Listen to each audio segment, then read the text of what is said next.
بخاری مسلم میں آتا ہے جو سب سے آخر میں جنت میں جائے گا نا دوزخ سے نکال کے، وہ سب سے ادنا درجے کا جنتی ہوگا،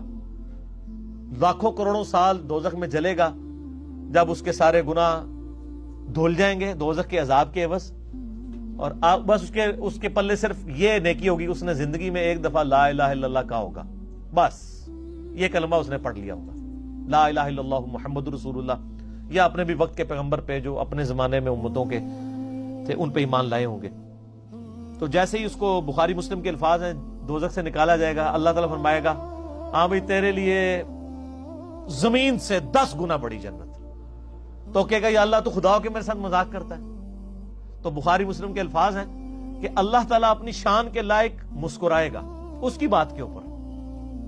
اللہ فرمائے گا مذاق نہیں کر رہا، حقیقت بات ہے کہ جو یہ روئے ارض ہے، یہ جو میریکل پلانٹ ارتھ ہے، اس سے 10 گنا بڑی جنت ہے اس شخص کے لیے جو سب سے آخری درجے کا جنتی ہے۔ اور سر جو شروع میں چلے جائیں گے ان کی جنتوں کا کون اندازہ لگا سکتا ہے؟ بخاری مسلم کے الفاظ ہیں کہ جنت میں ایک درجے والا اپنے سے اوپر والے درجے کو یوں دیکھے گا جیسے تم ستارے دیکھتے ہو، اور وہ فرق ایک نیکی کا ہوگا، ایک نیکی کا، اور یہ درجوں کا فرق۔ یہ تو سر اب ہمیں جب سائنٹسٹ بتا رہے ہیں نا گلیکسیز کی تعداد، اور بتا رہے ہیں جی 2.5 ارب گلیکسیز ہیں، اور ہر گلیکسی میں 300 ارب سے زیادہ سورج اور اس کے ساتھ زمینیں ہیں، تو یہ اللہ نے پورا انتظام کیا ہوا سر۔ اس وقت بھی جتنی کائنات ڈسکور ہو چکی ہے نا، اگر یہی جنتیوں میں بانٹ دی جائے نا تو یہ بھی اس سے بڑی ہے۔